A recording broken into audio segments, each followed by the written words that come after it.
Hello बच्चों, कैसे हैं आप सब। उम्मीद करता हूं आप सब बहुत अच्छे होंगे। एक बार पुनः आपका एवियन कोचिंग सेंटर के यूट्यूब चैनल पर स्वागत है।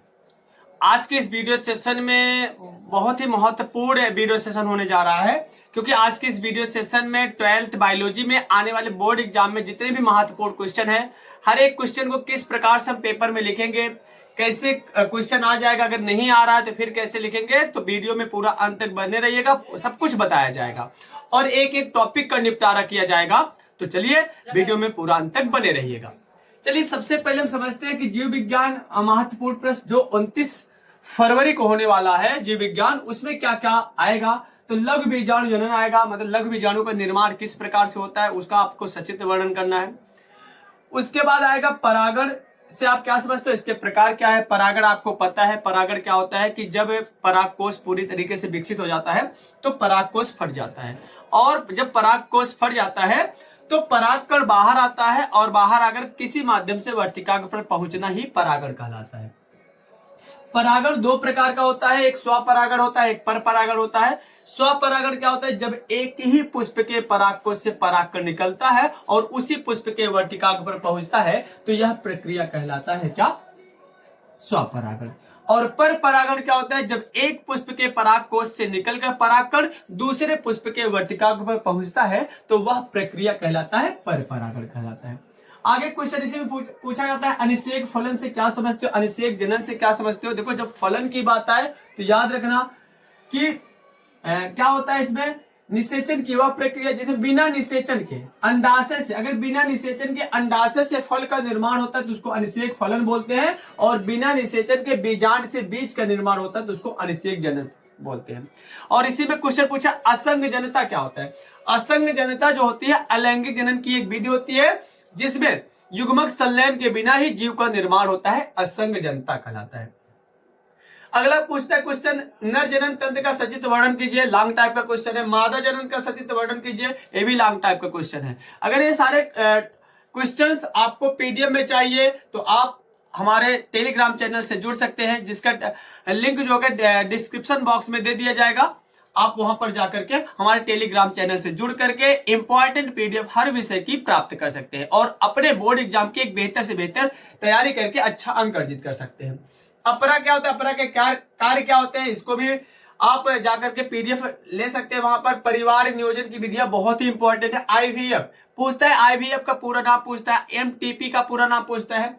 तो आईवीएफ जो होता है इंट्रा इन विट्रो फर्टिलाइजेशन माने पात्र निषेचन होता है। कहने का मतलब ऐसे दंपति जो संतान उत्पन्न करने में असक्षम होते हैं उनको आईवीएफ की मदद से संतान उत्पन्न कराया जा सकता है। यह क्या होता है, प्रयोगशाला में होता है। परख नली में नर के शुक्राणु और मादा के अंडाणु को निषेचित किया जाता है। यौन संचालित रोग क्या होता है, जो सेक्सुअल रिलेशन से जो रोग फैलते हैं यौन संचालित रोग कहलाते हैं। पूछा जाता है किन्हीं एक यौन संचालित रोग के बारे में लिखो। एड्स हुआ, सुजाक हुआ, सिफिलिस हुआ, हेपेटाइटिस बी हुआ, ये सब यौन संचालित रोग है।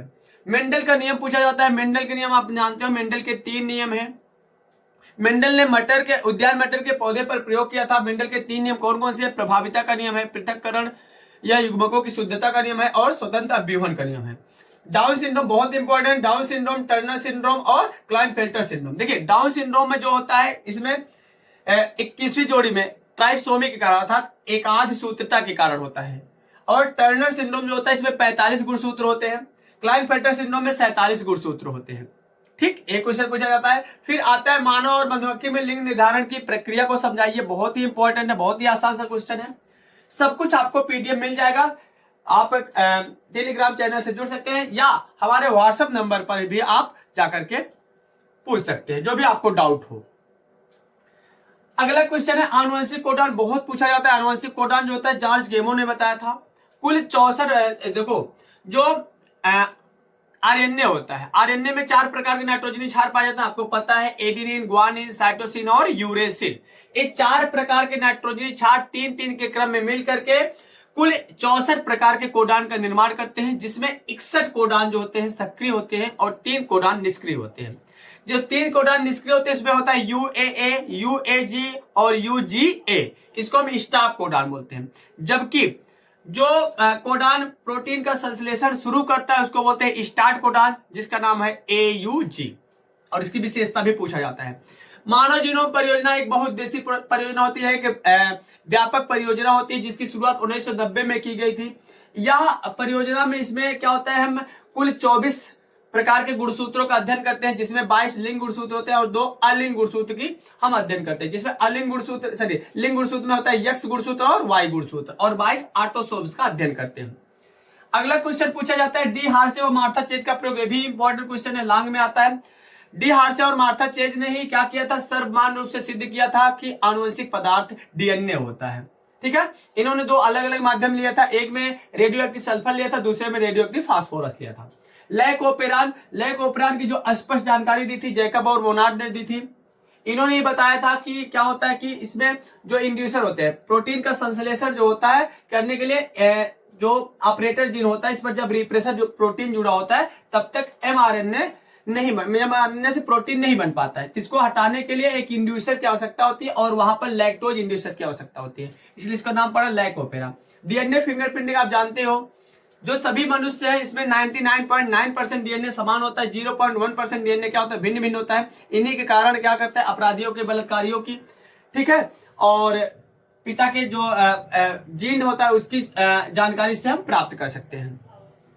लैमार्कवाद, डार्विनवाद, उत्परिवर्तनवाद जरूर पढ़ के जाइएगा। लैमार्कवाद क्या है, डार्विनवाद क्या है, उत्परिवर्तन ह्यूगो डिवरी ने बताया था, इसको पढ़ के जाइएगा। स्टेनले मिलर का प्रयोग बहुत ही इंपॉर्टेंट है। सक्रिय और निष्क्रिय प्रतिरक्षा तंत्र, सक्रिय प्रतिरक्षा तंत्र का मतलब हमारा शरीर खुद एंटीबॉडी बनाता है किसी प्रतिजन के खिलाफ। निष्क्रिय का मतलब क्या होता है, जब शरीर के लिए एंटीबॉडी जो बनाया जाता है उसको शरीर में सीधे तौर पर प्रवेश करा दिया जाता है, और निष्क्रिय प्रतिरक्षा होता है। सहज प्रतिरक्षा का मतलब क्या होता है, ऐसे प्रतिरक्षा तंत्र जो हमारे शरीर में जन्म से ही मौजूद होते हैं। उपार्जित प्रतिरक्षा का मतलब क्या होता है, जो जन्म के बाद उपस्थित होते हैं उसको उपार्जित प्रतिरक्षा कहते हैं। मलेरिया के बारे में पढ़ लेना, फाइलेरिया पूछा जाता है, कभी कभी स्केरियोसिस भी पूछा जाता है। व्यसन क्या होता है, गंदी आदतें होती है, जो लत पड़ जाता है ड्रग्स का, एल्कोहल का, ये व्यसन, और इसके कारण क्या है, निवारण क्या, आप आराम से अपने शब्दों में लिख सकते हो। वाहित मल उपचार क्या होता है कि जो जल जो होते हैं अपशिष्ट हो जाते हैं, उसी का उपचार 3 चरणों में किया जाता है, इसको लिखना है। यहाँ पर पीसीआर क्या है, पीसीआर का पूरा नाम जो होता है पॉलीमरेज चेन रिएक्शन होता है, पॉलीमरेज श्रृंखला क्रिया होती है। ठीक है, यह क्या होता है कि डीएनए अणु को व्यापक स्तर पर बनाने के लिए यह एक प्रकार की विधि है, कम समय में ज्यादा डीएनए अणु बनाया जा सकता है। अब आगे देखिए, ये इंपॉर्टेंट है, जैव प्रौद्योगिकी का कृषि और चिकित्सा के क्षेत्र में उपयोग। देखो कई तरीके से क्वेश्चन पूछा जा सकता है। इंसुलिन का उत्पादन यही चीज है, बीटी फसल इसी से रिलेटेड है, टीकाकरण इसी से रिलेटेड है, पारजीनी जंतु, पारजीनी पादप इसी से रिलेटेड है। तो कोई क्वेश्चन पूछे, आप इसको अगर पढ़ लेंगे तो वहां से पूरा क्वेश्चन कर सकते हो। और मानव का इंसुलिन उत्पादन बहुत ही इंपॉर्टेंट है, बीटी फसल भी बहुत इंपॉर्टेंट है। बायोपायरेसी क्या होता है कि कोई भी संस्था, कोई भी कंपनी, ठीक है, पहले जय पेटेंट समझ लेते हैं। कोई भी कंपनी, कोई भी संस्था किसी भी वस्तु पर एकाधिकार जब प्राप्त कर लेता है उस खोजी हुई वस्तु पर, उसको बोलते हैं जय पेटेंट। अब उसी की जो एकाधिकार प्राप्त किया व्यक्ति, जय पेटेंट प्राप्त किया व्यक्ति, अगर उसी की अनुमति के बिना कोई अगर उस उत्पाद को बेचता है, उस उत्पाद को बनाता है, तो वह प्रक्रिया बायोपायरेसी कहलाती है। आय पिरामिड आप जानते हो, आय पिरामिड 3 प्रकार की होती है, जो प्रजननी होते हैं, पूर्व प्रजननी और पश्च प्रजननी। इनको एक आरेख के द्वारा प्रदर्शित करते हैं तो उसको कहलाते हैं आय पिरामिड। आय पिरामिड 3 प्रकार का होता है। एक त्रिभुजाकार पिरामिड होता है। त्रिभुजाकार पिरामिड में क्या होता है कि पूर्व प्रजननी की संख्या जो होती है सबसे ज्यादा, फिर उसके बाद प्रजननी की, फिर सबसे कम क्या होता है, पश्च प्रजननी की संख्या, उसको बोलते हैं त्रिभुजाकार पिरामिड। एक घंटी का आकार का पिरामिड होता है जिसमें प्रजननी, पूर्व प्रजननी और पश्च प्रजननी की संख्या में ज्यादा अंतर नहीं होता है। एक होता है कुंभाकार पिरामिड, इसमें प्रजननी की संख्या सबसे ज्यादा और पूर्व प्रजननी और पश्च प्रजननी की संख्या उससे कम होती है। चरघातांकी समीकरण होता है, इसको पढ़ के जाना, क्योंकि इसमें क्या होता है, जब संसाधन असीमित होते हैं तो जो जीव होते हैं असीमित रूप से वृद्धि करते हैं और जे आकार का वक्र बनता है, और इसका जो समीकरण होता है dn/dt equal to r into N होता है, जहां r क्या है, इंट्रिंसिक दर है, n क्या है, समष्टियों की संख्या है। अगला आता है पारिस्थितिक पिरामिड। देखो पारिस्थितिक पिरामिड क्या होता है, पारिस्थितिक तंत्र को कहने का मतलब जब किसी भी जीव को उसकी संख्या के आधार पर, उसको उसके भार के आधार पर, ऊर्जा के आधार पर जब हम एक आलेखी प्रदर्शन करते हैं तो उसको पारिस्थितिक पिरामिड कहते हैं। पारिस्थितिक पिरामिड 3 प्रकार का होता है। एक होता है कि जीव संख्या का पिरामिड, एक क्या होता है जीव भार का पिरामिड, एक होता है ऊर्जा का पिरामिड। देखिए जीव संख्या का पिरामिड उल्टा भी हो सकता है, सीधा भी हो सकता है। जीव भार का पिरामिड उल्टा भी हो सकता है, सीधा भी हो सकता है, लेकिन ऊर्जा का पिरामिड सदैव सीधा होता है, एक दिशी होता है। बहुत इंपॉर्टेंट क्वेश्चन है, पूछा जाता है ऊर्जा का पिरामिड कैसा होता है, सदैव सीधा होता है, याद रखना। और यहीं से एक क्वेश्चन पूछा जाता है ऊर्जा का प्रवाह। क्या पूछा जाता है? ऊर्जा का प्रवाह। लिंडेमान ने बताया था 10% का नियम, मतलब एक पोषण स्तर से दूसरे पोषण स्तर में। यहां पर एक और इंपॉर्टेंट क्वेश्चन डाल देना, ऊर्जा का प्रवाह। ऊर्जा का प्रवाह, तो इसको लिंडेमान ने बताया था, इसको 10% का नियम कहते हैं। अर्थात एक पोषक स्तर से दूसरे पोषक स्तर में जब ऊर्जा जाता है तो केवल 10% ऊर्जा जाता है। आगे खाद्य श्रृंखला और खाद्य जाल। खाद्य श्रृंखला का मतलब क्या होता है? पर्यावरण में प्रत्येक जीव, एक जीव भोज और भक्षक के रूप में एक दूसरे से क्या होते हैं? जुड़े होते हैं और एक श्रृंखला का निर्माण करते हैं, जिसको बोलते हैं खाद्य श्रृंखला। खाद्य जाल क्या होता है? अनेक प्रकार की खाद्य श्रृंखलाएं मिलकर खाद्य जाल का निर्माण करते हैं।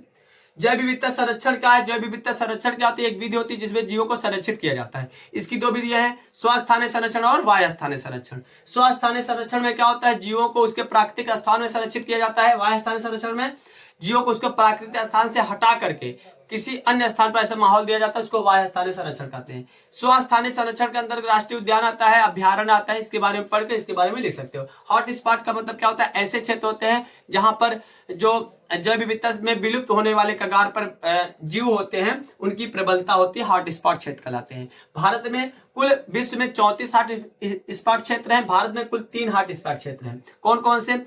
एक है पूर्वी हिमालय हॉट स्पॉट, एक है पश्चिमी घाट हॉट स्पॉट और एक है Indo Burma hot spot. Plasmid, plasmid बहुत ही इंपॉर्टेंट है। प्लाज्मिड क्या होता है कि जीवाणुओं में मुख्य डीएनए के अतिरिक्त एक गोलाकार डीएनए होता है जिसमें स्व प्रतिकृति बनाने की क्षमता होती है, प्लाज्मिड कहलाता है। इंटरफेरॉन क्या होता है? इंटरफेरॉन प्रतिविषाणु प्रोटीन होता है। पूछा जाता है इंटरफेरॉन क्या है बहुविकल्पी में? इंटरफेरॉन प्रतिविषाणु प्रोटीन होता है और जो आसपास की कोशिकाओं को संक्रमित होने से बचाता है। क्लोनिक संवाहक जानते हो जिसको कहने होता है, जिसमें स्व प्रतिकृति बनाने की क्षमता होती है, प्लाज्मिड भी क्लोनिक संवाहक के अंतर्गत आता है। ऊर्जा का प्रभाव बता ही चुके हैं। बाकी जितने भी इंपॉर्टेंट क्वेश्चन है, अगर आपको इस सभी के नोट्स चाहिए तो आप हमारे टेलीग्राम चैनल से जुड़ सकते हैं या हमारे व्हाट्सएप नंबर 7860574993 पर आप मैसेज करके आप इंपॉर्टेंट क्वेश्चन ले सकते हैं। बाकी फिर मिलते हैं अगले पेपर के लिए इंग्लिश और फिजिक्स और केमिस्ट्री के इंपॉर्टेंट क्वेश्चन के साथ। अगर कोई भी डाउट हो आप कमेंट करके जरूर पूछेगा। तब तक के लिए अगर चैनल से आप नए जुड़े हो तो चैनल को सब्सक्राइब जरूर कर लीजिएगा, क्योंकि ऐसे ही वीडियो आपको लगातार मिलते रहेंगे। लव यू दोस्त, बाय बाय, टेक केयर।